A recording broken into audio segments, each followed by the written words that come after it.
Hello friends, नमस्कार। मैं हूं संजय। आपका स्वागत है इस वीडियो सीरीज़ के 19th वीडियो में और इसका टाइटल है child as a problem solver and a scientific investigator.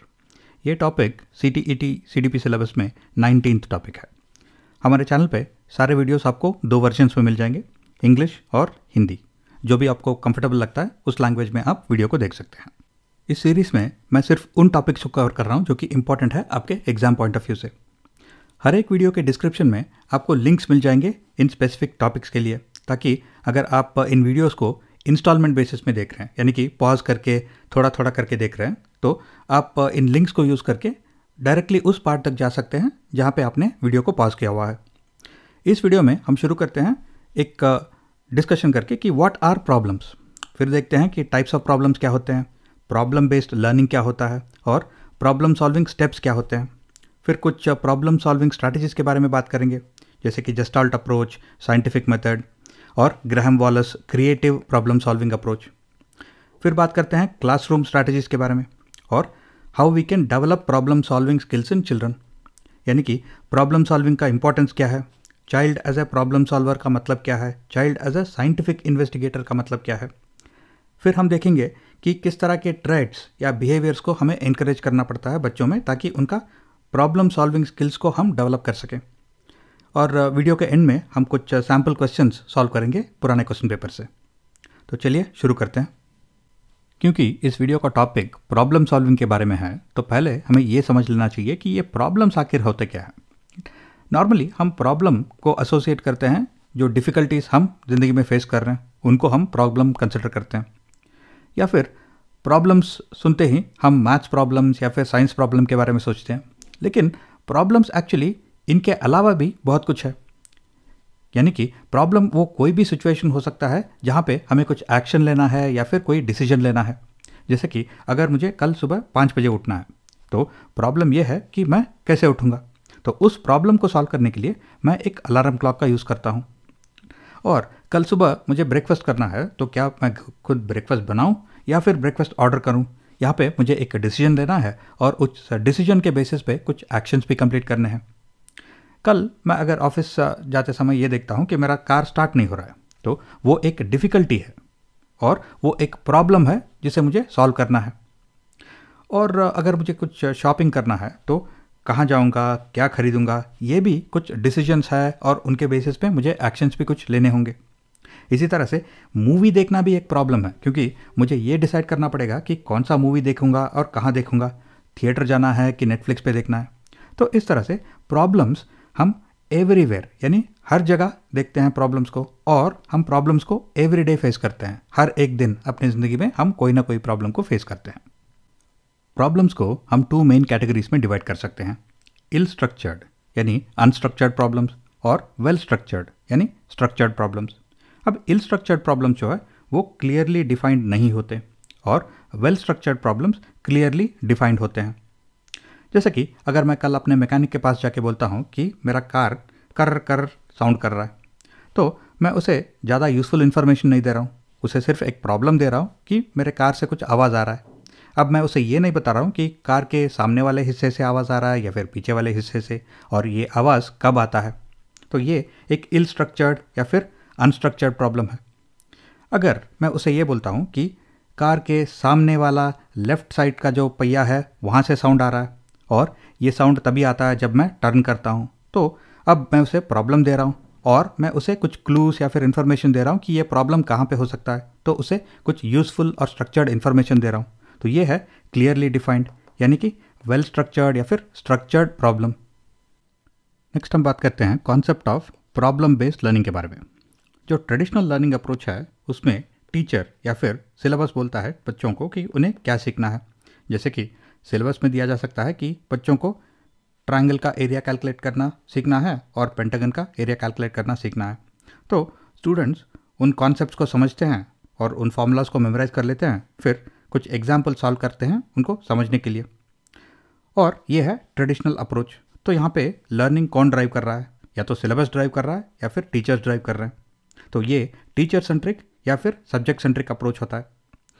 अब प्रॉब्लम बेस्ड लर्निंग अप्रोच में बच्चों को एक प्रॉब्लम असाइन किया जाता है, जैसे कि इस स्टार का एरिया कैलकुलेट करना है। तो अब बच्चे इस प्रॉब्लम को एनालाइज करते हैं और वो खुद फिगर आउट करते हैं कि यहाँ पे उन्हें क्या करना है। जब इस प्रॉब्लम को एनालाइज करते हैं तो उन्हें दिखता है कि इस स्टार में एक्चुअली 5 ट्रायंगल्स हैं और एक पेंटागन है।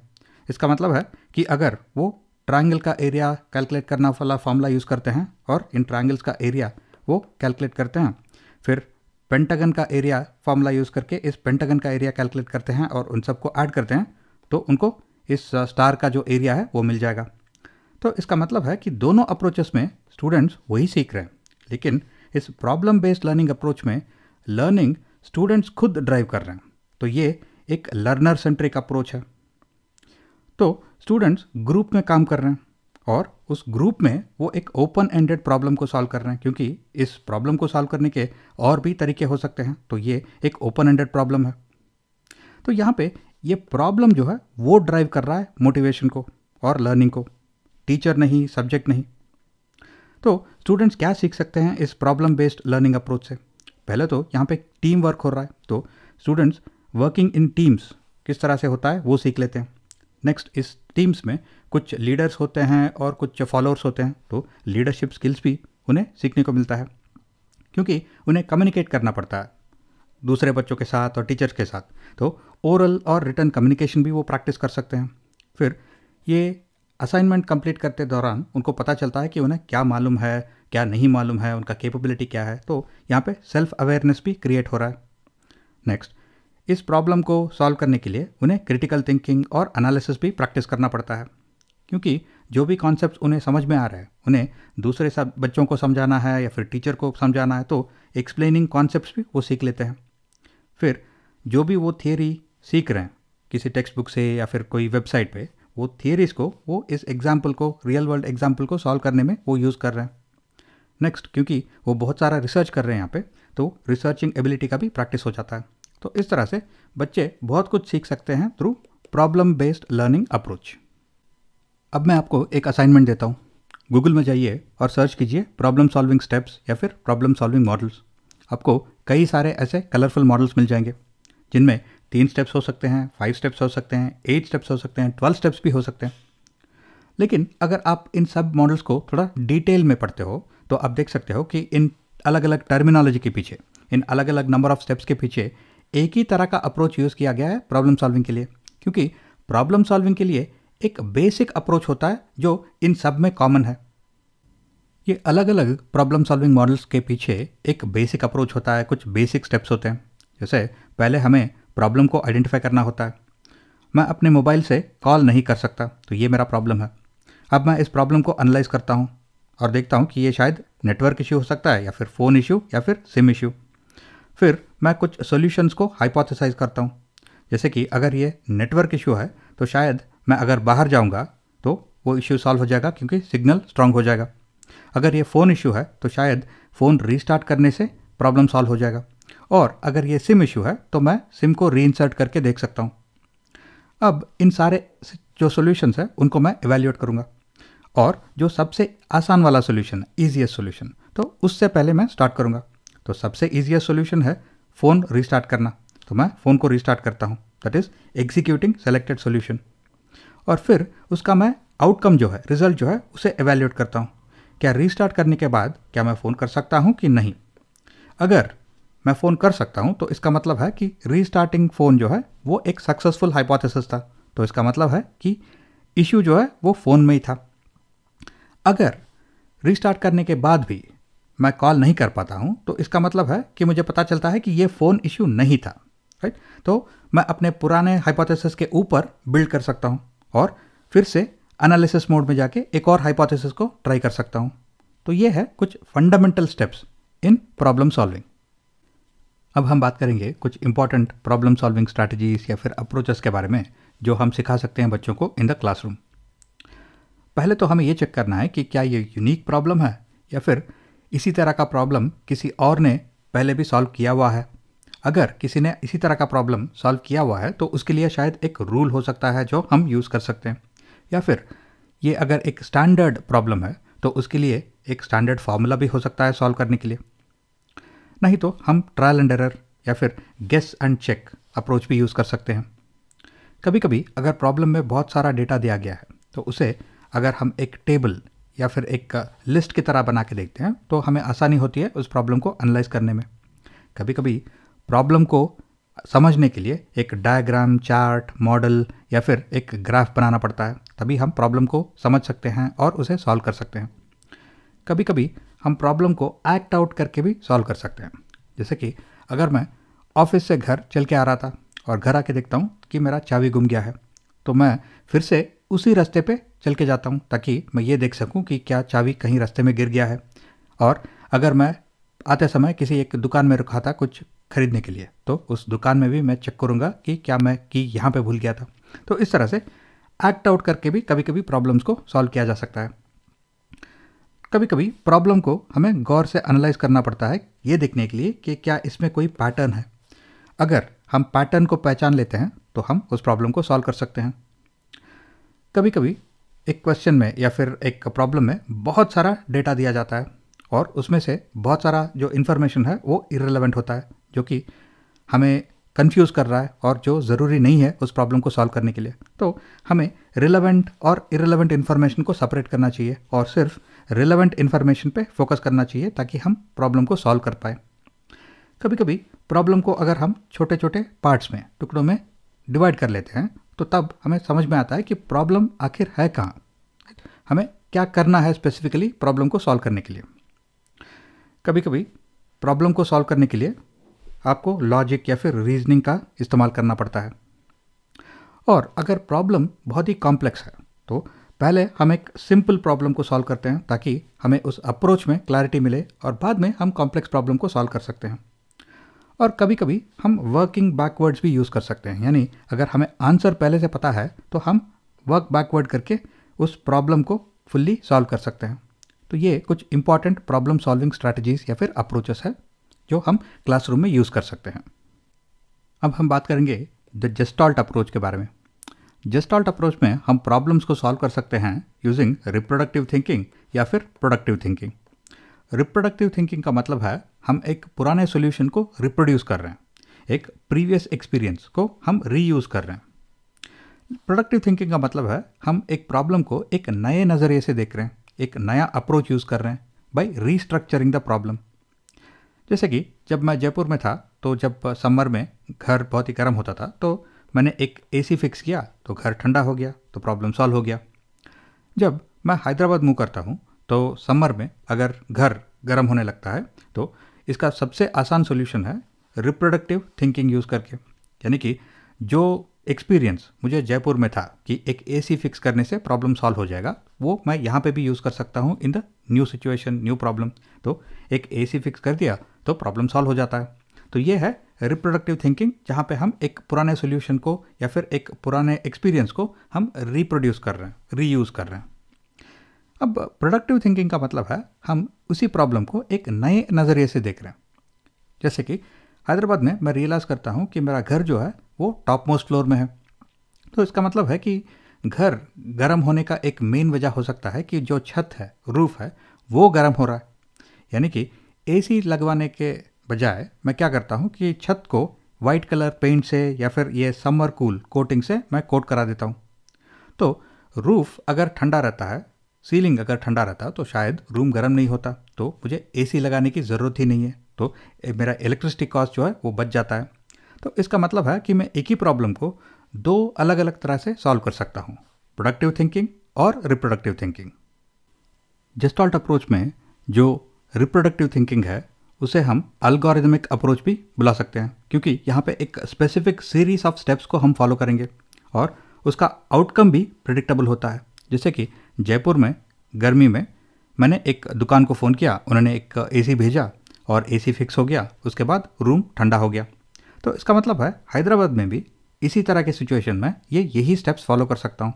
जैसे कि मैं दुकान में फ़ोन करता हूँ, वो एसी भेजता है, एसी फिक्स हो जाता है, उसके बाद वो एसी डेफिनेटली उस रूम को कूल करेगा, तो वो आउटकम भी प्रेडिक्टेबल है।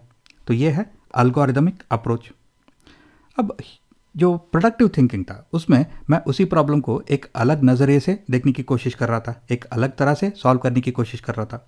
तो इसे हम ह्यूरिस्टिक अप्रोच भी कह सकते हैं, क्योंकि यहाँ पे मैं एक एजुकेटेड गेस ले रहा हूँ। मैं रैंडमली ये नहीं सोच रहा हूँ कि मैं रूफ को पेंट करा दूंगा, राइट। और मैं कोई भी रैंडम कलर चूज़ नहीं कर रहा हूँ, मैं सिर्फ वाइट कलर चूज़ कर रहा हूँ पेंट कराने के लिए, क्योंकि वाइट जो है वो हीट को रिफ्लेक्ट करता है। तो इसका मतलब है कि मैंने कुछ रिसर्च किया हुआ है और मेरे डिसीजंस के पीछे कोई एक रैशनल है, तो इसे बोलते हैं एजुकेटेड गेस।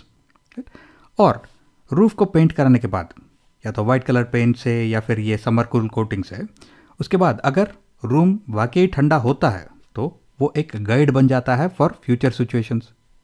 यानी कि फ्यूचर में भी ऐसा ही सिचुएशन हो तो मैं यही सॉल्यूशन यूज़ कर सकता हूँ। तो ये है difference between algorithmic approach and heuristic approach.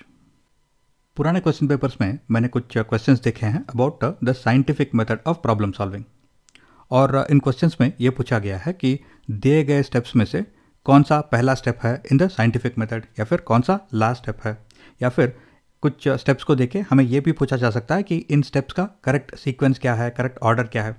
तो हमें इस scientific method of problem solving के बारे में भी थोड़ा पढ़ लेना चाहिए। अब ये साइंटिफिक मेथड कोई ज़्यादा डिफरेंट नहीं है, जो भी हमने प्रॉब्लम सॉल्विंग अप्रोचेस या फिर स्ट्रैटेजीज के बारे में ऑलरेडी बात किया हुआ है, ये साइंटिफिक मेथड भी बहुत ही सिमिलर है। हाँ, यहाँ पे कुछ टर्मिनोलॉजी अलग हो सकता है या फिर ये डायग्राम जो है थोड़ा अलग दिख सकता है, लेकिन जो बेसिक अप्रोच है वो बहुत ही सिमिलर है। जैसे कि यहाँ पे भी जो पहला स्टेप है वो है आस्क ए क्वेश्चन, यानी हम एक प्रॉब्लम स्टेटमेंट बना रहे हैं। सोचिए आपके पास एक टॉर्च है जो काम नहीं कर रहा है, तो जो सवाल है यहाँ पे आस्क ए क्वेश्चन वो होगा कि टॉर्च काम क्यों नहीं कर रहा है। और फिर आप कुछ बैकग्राउंड रिसर्च करते हो, यानी कि अगर टॉर्च काम नहीं कर रहा है तो इसके पीछे क्या मेन रीजंस हो सकते हैं। या तो बैटरीज का प्रॉब्लम हो सकता है, या फिर बल्ब का प्रॉब्लम हो सकता है, या फिर स्विच का प्रॉब्लम हो सकता है। अब आप एक हाइपोथेसिस कंस्ट्रक्ट करते हो, यानी कि आप पहले ये सोचते हो कि शायद बैटरीज को चेंज करना पड़ेगा। क्यों? आपने देखा कि बैटरीज के ऊपर जो डेट प्रिंटेड है वो बहुत ही पुराना है, तो आप एक एजुकेटेड गेस लेते हो कि शायद बैटरीज पुराने हो गए होंगे, तो इसीलिए टॉर्च काम नहीं कर रहा। तो आपका हाइपोथेसिस है batteries need to be changed. फिर आप इस हाइपोथेसिस को टेस्ट करते हो, यानी आप बैटरीज चेंज करते हो। फिर आपको ये देखना है कि क्या आपका हाइपोथेसिस काम किया या नहीं, यानी क्या आपका हाइपोथेसिस करेक्ट था कि नहीं। तो बैटरीज चेंज करने के बाद did the torch work, right. अगर टॉर्च काम करता है बैटरीज चेंज करने के बाद तो आपका हाइपोथेसिस करेक्ट था, तो आंसर इज यस। तो अगर आपका आंसर यस है तो आप एक कंक्लूजन ड्रॉ कर सकते हो कि हाँ, ये बैटरीज की वजह से ही ये टॉर्च काम नहीं कर रहा था। तो अब आपने प्रॉब्लम तो सॉल्व कर लिया है। उसके बाद जिसको भी आपको ये रिजल्ट बताना है तो उसको आप ये रिजल्ट कम्युनिकेट कर सकते हो।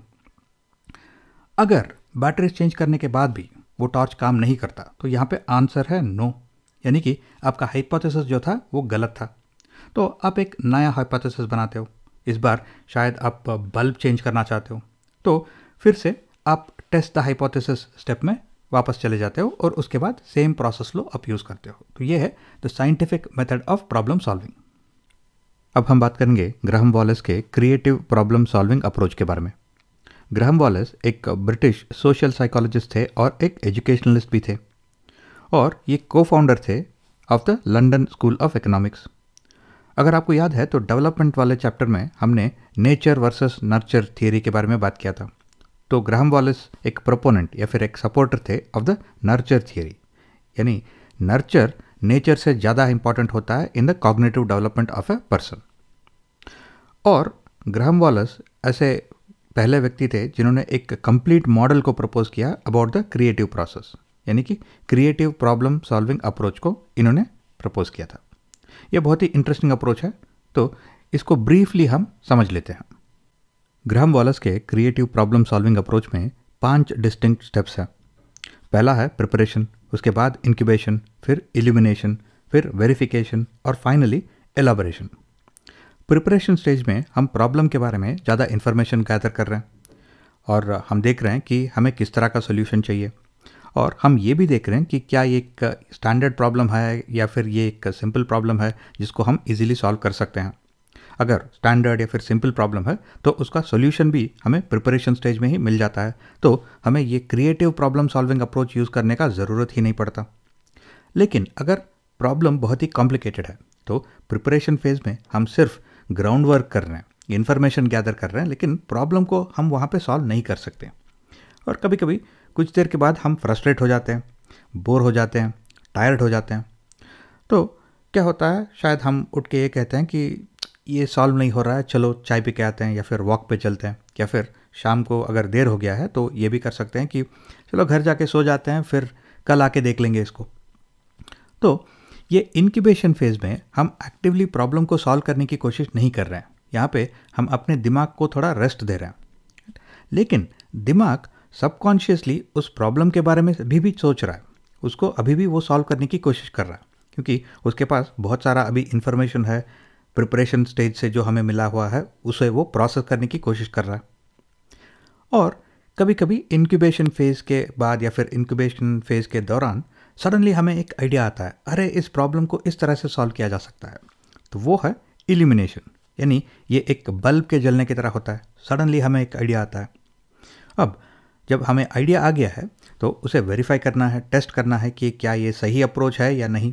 तो हम जाके उस आइडिया को वेरीफाई करते हैं, टेस्ट करते हैं।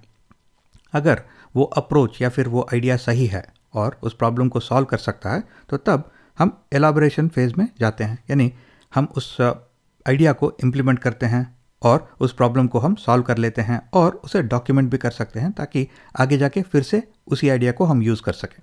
तो ये है ग्राहम वॉलेस के क्रिएटिव प्रॉब्लम सॉल्विंग अप्रोचेस के 5 डिस्टिंक्ट स्टेप्स। अब हम बात करेंगे कि किस तरह के स्ट्रैटेजीज हम यूज़ कर सकते हैं प्रॉब्लम सॉल्विंग टेक्निक्स सिखाने के लिए इन द क्लासरूम। जैसे कि हमने देखा, अगर हम प्रॉब्लम सॉल्विंग मॉडल्स के बारे में बात करते हैं तो हमें कई सारे मॉडल्स मिल जाएंगे। कुछ मॉडल्स में 3 स्टेप हो सकते हैं, 5 स्टेप्स हो सकते हैं, 8 स्टेप्स हो सकते हैं, 12 स्टेप्स हो सकते हैं। और जो टर्मिनोलॉजी यूज़ किया गया है इन मॉडल्स में वो भी अलग अलग हो सकता है। लेकिन अगर हम इस टर्मिनोलॉजी और स्टेप्स के पीछे देखते हैं तो जो फंडामेंटल बेसिक अप्रोच है तो इन सारे मॉडल्स में वो कॉमन है, एक ही तरह का अप्रोच यूज़ किया जाता है यहाँ पे। तो इसका मतलब है कि हम कोई भी कन्वीनियंट प्रॉब्लम सॉल्विंग मेथड या फिर मॉडल यूज़ कर सकते हैं क्लासरूम में सिखाने के लिए। और हमें एक स्पेसिफिक कॉन्टेक्स्ट में सिखाना चाहिए इस मॉडल को, यानी कि एक रिलेवेंट एग्जाम्पल जो कि बच्चे अपने रियल लाइफ में देख सकते हैं या फिर उससे रिलेट कर सकते हैं, उस तरह का एक एग्जाम्पल लेना चाहिए ताकि उन्हें समझ में आए कि इस मॉडल को रियल लाइफ में किस तरह से इस्तेमाल किया जाता है। फिर हमें सारे बच्चों की मदद करनी चाहिए टू अंडरस्टैंड द प्रॉब्लम, यानी कि हमें बच्चों को सिखाना चाहिए कि किस तरह से वो क्रिटिकल थिंकिंग का यूज़ कर सकते हैं, उस प्रॉब्लम को एनालाइज कर सकते हैं, डेटा गैदर कर सकते हैं उस प्रॉब्लम को बेहतर समझने के लिए। फिर कुछ बच्चे फास्ट होते हैं, कुछ बच्चे स्लो होते हैं, तो इसका मतलब है हमें सब बच्चों को टाइम देना चाहिए, एनफ टाइम, ताकि वो उस प्रॉब्लम को कंप्लीट कर सके और उस मेथड को समझ सके। फिर हमें क्वेश्चंस पूछना चाहिए, सजेशंस भी देने चाहिए ताकि हम उनके थिंकिंग को स्टिमुलेट कर रहे हैं, हम उस प्रॉब्लम को अलग अलग नज़रिए से देखने के लिए इनकरेज कर रहे हैं। और अगर वो कुछ गलतियां करते हैं, एरर्स करते हैं, तो उसे हमें मिसकॉन्सेप्शन के साथ लिंक करना पड़ता है। क्या ये कैलकुलेशन मिस्टेक है या फिर अंडरस्टैंडिंग मिस्टेक है। और ये सिखाने के बाद हमें इस लर्निंग को रीइंफोर्स करना पड़ता है, कुछ प्रैक्टिस यूज़ करके, कुछ रिवीजन यूज़ करके, कुछ होमवर्क देके। तो इस तरह से हम बच्चों को प्रॉब्लम सॉल्विंग टेक्निक्स या फिर स्ट्रैटेजीज हम सिखा सकते हैं इन द क्लासरूम। अब हम देखेंगे कि ये प्रॉब्लम सॉल्विंग टेक्निक्स सिखाने का इंपॉर्टेंस क्या है इन द क्लासरूम। जब बच्चे प्रॉब्लम सॉल्विंग टेक्निक्स और मेथड्स को समझ लेते हैं तो उनका एकेडमिक परफॉर्मेंस तो इम्प्रूव होता ही है, क्योंकि हम प्रॉब्लम्स को हर दिन हर जगह फेस करते हैं अपनी ज़िंदगी में। तो ये प्रॉब्लम सॉल्विंग टेक्निक्स या फिर मेथड्स के थ्रू हम उनके सोशल स्किल्स को भी इम्प्रूव कर सकते हैं। और क्योंकि बच्चे अब प्रॉब्लम्स को खुद सॉल्व कर पा रहे हैं तो वो ज़्यादा खुश रहते हैं, और क्योंकि वो जानते हैं कि वो किसी तरह के प्रॉब्लम को भी मेथोडिकली अप्रोच कर सकते हैं, सॉल्व कर सकते हैं, तो उनका सेल्फ कॉन्फिडेंस भी बढ़ जाता है। और उनके परफॉर्मेंस के कारण, उनके सेल्फ कॉन्फिडेंस के कारण उनको कई तरह के रिकग्निशन भी मिल सकते हैं। और इन जनरल हम ये प्रॉब्लम सॉल्विंग टेक्निक्स सिखा के बच्चों को लाइफ रेडी बना रहे हैं, यानी ज़िंदगी के लिए रेडी बना रहे हैं। जब हम बच्चों को ट्रेन करते हैं एज प्रॉब्लम सॉल्वर्स, यानी हम उन्हें प्रॉब्लम सॉल्विंग टेक्निक्स और मेथड सिखाते हैं ठीक से और उनको कुछ प्रैक्टिस भी देते हैं, तो हम उन्हें रेडी बना रहे हैं ताकि वो एंटिसिपेट कर सके कि ज़िंदगी में कुछ प्रॉब्लम्स तो होते ही हैं, राइट। सबके ज़िंदगी में प्रॉब्लम्स होते हैं और वो उन्हें सक्सेसफुली सॉल्व कर पाएंगे। और हम उन्हें रेडी बना रहे हैं to deal with unexpected situation और अनएक्सपेक्टेड डिफ़िकल्टी, ताकि वो इस सिचुएशन में पैनिक मोड में ना आ जाए। वो इस सिचुएशन को लॉजिकली वो देखेंगे, एनालाइज करेंगे कि अच्छा ये प्रॉब्लम है, इसे किस तरह से सॉल्व कर सकते हैं या फिर किस तरह का अप्रोच लेना है, और वो कुछ रैशनल डिसीजंस ले रहे हैं, यानी लॉजिक और रीज़न के बेसिस पे डिसीजन ले रहे हैं, ना कि जस्ट पैनिक मोड में कुछ रैश डिसीजन ले रहे हैं। और इस प्रॉब्लम सॉल्विंग टेक्निक्स के थ्रू हम उनका लीडरशिप एबिलिटी भी इम्प्रूव कर रहे हैं। तो ये है कुछ benefits of training children as problem solvers. और फाइनली किस तरह से हम बच्चों को ट्रेन कर सकते हैं एज साइंटिफिक इन्वेस्टिगेटर्स, यानी किस तरह से हम उन्हें तैयार कर सकते हैं टू सॉल्व साइंटिफिक प्रॉब्लम्स। अब प्रॉब्लम चाहे सोशल हो, फाइनेंशियल हो, इमोशनल हो, मॉरल हो या फिर साइंटिफिक हो, उन सब में एक ही तरह का अप्रोच के यूज़ किया जा सकता है। तो इसका मतलब है हमने जो बेसिक प्रॉब्लम सॉल्विंग स्किल्स या फिर प्रॉब्लम सॉल्विंग मेथोडोलॉजीज है उनको हमने ऑलरेडी डिस्कस कर लिया है। तो जहाँ तक साइंटिफिक प्रॉब्लम्स या फिर साइंटिफिक इन्वेस्टिगेशन की बात है, तो यहाँ पे हमें बच्चों के रीजनिंग और उनके लॉजिकल एबिलिटीज़ पे ज़्यादा ध्यान देना है। यहाँ पे उनको ये स्किल्स को डेवलप करवाना है। नेक्स्ट, हमें बच्चों के फाउंडेशनल स्किल्स को भी डेवलप करना है इन स्टेम लर्निंग। स्टेम लर्निंग यानी साइंस, टेक्नोलॉजी, इंजीनियरिंग और मैथमेटिक्स। तो ये फाउंडेशनल स्किल्स प्लस ये प्रॉब्लम सॉल्विंग टेक्निक्स, ये दोनों मिल के बच्चों को बेहतर साइंटिफिक इन्वेस्टिगेटर्स बनाते हैं। तो ये था how to develop problem solving skills in children. बच्चों को बेहतर प्रॉब्लम सॉल्वर्स बनाने के लिए उनमें हमें किस तरह के ट्रेड्स और किन तरह के बिहेवियर्स को एनकरेज करना चाहिए। पहले तो टीचर को बच्चों की मदद करनी चाहिए in developing their language skills, क्योंकि कोई भी प्रॉब्लम सॉल्व करने का पहला स्टेप है understanding the problem, structuring the problem, analysing the data. तो यहाँ पे लैंग्वेज स्किल्स बहुत ही इंपॉर्टेंट हो जाते हैं।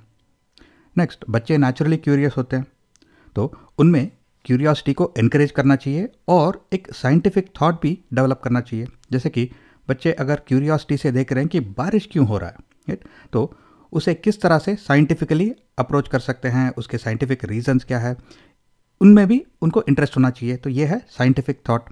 तो उनको एक साइंटिफिक थॉट और साइंटिफिक व्यू पॉइंट सिखाना चाहिए ताकि वो उस क्यूरियोसिटी को बेहतर यूज़ कर सके।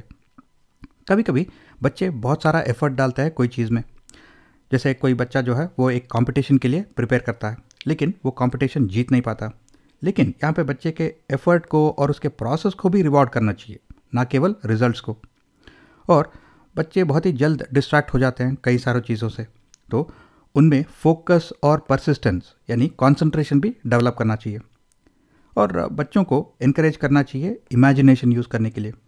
और बच्चे नेचुरली कुछ प्रॉब्लम को अलग अलग तरह से देखते हैं, अलग नज़रिए से देख सकते हैं, तो उनमें डाइवर्जेंट व्यूज़ भी इनकरेज करना चाहिए।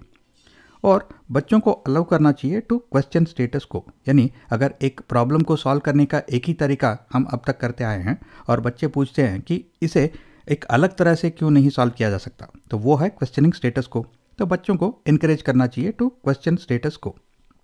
और बच्चों को स्कैफोल्डिंग भी प्रोवाइड करना चाहिए ताकि उनको सपोर्ट मिले उनके नॉलेज को डेवलप करने में टिल दे बिकम स्ट्रांग। तो ये है कुछ एसेंशियल ट्रेड्स जो कि इनकरेज करना चाहिए और कुछ एसेंशियल बिहेवियर्स जिन्हें इनकरेज करना चाहिए इन द क्लासरूम। अब हम कुछ सैम्पल क्वेश्चंस सॉल्व करेंगे पुराने क्वेश्चन पेपर से। पहला क्वेश्चन है, विच of the following is the first step in the scientific method of problem solving. यानी कि यहाँ पे 4 स्टेप्स दिए गए हैं, तो साइंटिफिक प्रॉब्लम सॉल्विंग टेक्निक में इनमें से कौन सा स्टेप पहले आता है। तो पहला है formation of hypothesis. Formation of hypothesis जो है वो कंस्ट्रक्शन ऑफ हाइपोथेसिस होता है। नेक्स्ट, वेरिफिकेशन ऑफ हाइपोथेसिस यानी testing the hypothesis. Problem awareness यानी आस्किंग ए क्वेश्चन, यानी हम पता कर रहे हैं कि प्रॉब्लम आखिर है क्या। और कलेक्शन ऑफ रिलेवेंट इन्फॉर्मेशन जो है वो है डूइंग बैकग्राउंड रिसर्च। तो इसका मतलब है कि problem awareness that is asking A question जो है वो पहला स्टेप है in the scientific method of problem solving. तो ये करेक्ट आंसर है। अगर एक टीचर ये चाहती है कि उसके स्टूडेंट्स जो है वो प्रॉब्लम सॉल्विंग स्किल्स को अक्वायर करें, तो उन स्टूडेंट्स को किस तरह के एक्टिविटीज़ में एंगेज करने चाहिए। तो यहाँ पे हमें कुछ एक्टिविटीज़ दिए गए हैं और हमें आइडेंटिफाई करना है कि इन एक्टिविटीज़ में से कौन सा एक्टिविटीज़ बहुत ही इंपॉर्टेंट होते हैं प्रॉब्लम सॉल्विंग में। तो ऑटोमेटिकली अगर उस एक्टिविटीज़ में पार्टिसिपेट करते हैं तो उनके प्रॉब्लम सॉल्विंग स्किल्स भी डेवलप हो जाएंगे। पहला है रिकॉल, मेमोराइजेशन एंड कॉम्प्रहेंशन। ये एसेंशियल लर्निंग टेक्निक्स होते हैं, लेकिन ये एसेंशियल प्रॉब्लम सॉल्विंग स्किल्स नहीं है। Next, structured worksheets containing multiple choice questions. अब बच्चे उस वर्कशीट में जो मल्टीपल चॉइस क्वेश्चंस है उनको सॉल्व कर रहे हैं, यहाँ पे उनके प्रॉब्लम सॉल्विंग स्किल्स तो डेवलप नहीं हो रहे हैं। नेक्स्ट, ड्रिल एंड प्रैक्टिस, ये एक रीइंफोर्समेंट टेक्निक होता है, यानी बच्चे बार बार एक ही चीज़ को रिपीट कर रहे हैं, दोहरा रहे हैं, तो या तो उसे वो बेहतर समझेंगे या फिर वो उनको मेमोराइज हो जाएगा, लेकिन ये एक एसेंशियल प्रॉब्लम सॉल्विंग स्किल नहीं है। और फाइनली इंक्वायरिंग, यानी सवाल पूछना, और रीजनिंग और डिसीजन मेकिंग, ये एसेंशियल प्रॉब्लम सॉल्विंग स्किल्स होते हैं।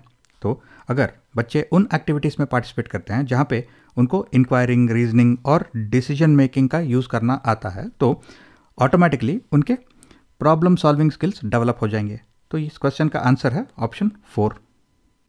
विच of the following statements about children are correct, यानी बच्चों के बारे में जो 4 स्टेटमेंट्स यहाँ पे दिए गए हैं, इनमें से कौन सा स्टेटमेंट करेक्ट है। पहला है children are passive recipients of knowledge. ये गलत स्टेटमेंट है, क्योंकि बच्चे कभी भी एक जगह बैठ के आपका लेक्चर नहीं सुनेंगे। एक जगह बैठ के वो लेक्चर सुन के कोई भी वो नॉलेज गेन नहीं कर पाएंगे, क्योंकि बच्चों को हमेशा एक्टिव पार्टिसिपेंट्स होना चाहिए in the teaching learning process. Active participation से ही वो कुछ सीख पाते हैं, समझ पाते हैं। तो ये स्टेटमेंट गलत है। अगर 1 गलत स्टेटमेंट है तो कोई भी ऑप्शन जिसमें 1 है तो वो भी गलत होगा। तो इसका मतलब है 2, 3 और 4 इनको हम एलिमिनेट कर सकते हैं, तो सिर्फ एक ही ऑप्शन बचता है, ऑप्शन 1, जो कि करेक्ट आंसर है। अब children are problem solvers, correct. Children are scientific investigators, correct. And children are active explorers of the environment, यानी बच्चे क्यूरियस होते हैं, वो अपने एनवायरनमेंट को, अपने सराउंडिंग्स को वो एक्सप्लोर करना चाहते हैं, ये भी करेक्ट है। तो 2, 3 एंड 4 करेक्ट स्टेटमेंट्स है। यहाँ पे कुछ बिहेवियर्स को दिए गए हैं और हमें पूछा जा रहा है कि इनमें से कौन सा बिहेवियर है जो प्रॉब्लम सॉल्विंग को डिटर नहीं करता, यानी प्रॉब्लम सॉल्विंग में बाधा नहीं डालता। लास्ट वाला है फिक्सेशन। फिक्सेशन यानी ऑब्सेशन। अगर हम कोई भी चीज़ या फिर व्यक्ति या फिर एक सिचुएशन से ऑब्सेस्ड है तो हम उसे एक ही नज़रिए से देख रहे हैं, राइट। हम उसकी बुराइयाँ या फिर अच्छाइयाँ को इग्नोर कर रहे हैं। तो इसका मतलब है ये सिचुएशन जो है हमें प्रॉब्लम सॉल्विंग में मदद नहीं कर रहा है, क्योंकि इस ऑब्सेशन की वजह से हम उस पर्सन को, व्यक्ति को, सिचुएशन को अलग एंगल से नहीं देख पा रहे हैं। तो ये डेफिनेटली डिटर करता है to solve problems. Next, entrenchment. Entrenchment का मतलब है एक ऐसा आइडिया या फिर एक थॉट जो हमारे दिमाग में बहुत ही डीपली घुस गया है और हम उसे इग्नोर नहीं कर पा रहे हैं, रिमूव नहीं कर पा रहे हैं, और इस एंट्रेंचमेंट के वजह से ये एक तरह का ऑब्सेशन है। तो इसका मतलब है हम उस सिचुएशन को, व्यक्ति को या फिर उस प्रॉब्लम को अलग नज़रिए से नहीं देख पा रहे हैं। तो एंट्रेंचमेंट भी डिटर करता है प्रॉब्लम सॉल्विंग। नेक्स्ट है मेंटल सेट्स। मेंटल सेट्स का मतलब है हम दो चीज़ों के बीच में कुछ कनेक्शन फॉर्म कर चुके हैं और उस कनेक्शन को हम तोड़ नहीं पा रहे हैं, जिसके वजह से हम प्रॉब्लम को सॉल्व नहीं कर पा रहे हैं। जैसे कि अगर मेरा प्रॉब्लम है कि मुझे मुंबई से दिल्ली जाना है और मैंने एक मेंटल सेट बना लिया है कि मुंबई से दिल्ली मुझे सिर्फ प्लेन में जाना है, राइट। तो एक दिन मुझे जाना है और मैं चेक करता हूँ तो कोई टिकट्स नहीं मिल रहे हैं, फ्लाइट टिकट्स नहीं मिल रहे हैं। तो इस मेंटल सेट के वजह से मैं कोई भी दूसरा अल्टरनेटिव एक्सप्लोर नहीं कर रहा हूँ, राइट। अगर मैं इस मेंटल सेट को तोड़ पाता हूँ तो मैं ये देख सकता हूँ कि अरे मुंबई से दिल्ली जाने के लिए मैं ट्रेन पे भी जा सकता हूँ, बस में भी जा सकता हूँ या फिर ड्राइव करके जा सकता हूँ। तो हमें मेंटल सेट्स अवॉइड करने चाहिए। और लास्ट वाला है इनसाइट, यानी हमें किसी चीज़ के बारे में एक बेहतर आइडिया, बेहतर अंडरस्टैंडिंग हो रहा है। तो इनसाइट डेफिनेटली हमारी हेल्प करता है इन सॉल्विंग प्रॉब्लम्स। तो इनसाइट प्रॉब्लम सॉल्विंग को डिटर नहीं करता, उसमें बाधा नहीं डालता। ऑन द अदर हैंड ये हेल्प करता है। To enable students to think independently and become effective learners, it is important for a teacher to do which of the following। यानी अगर एक टीचर को बच्चों को इंडिपेंडेंट थिंकर्स बनाना है और उन्हें इफेक्टिव लर्नर्स बनाना है तो इनमें से कौन सा अप्रोच यूज़ करना है। लास्ट वाला है present information in an organised manner and make it easier to recall, यानी इन्फॉर्मेशन को एक ऑर्गेनाइज्ड और स्ट्रक्चर्ड मैनर में बच्चों को देना और उसे मेमोराइज करने में आसानी बनाना। तो यहाँ पे सिर्फ मेमोराइजेशन की बात हो रही है, ईजियर टू रिकॉल।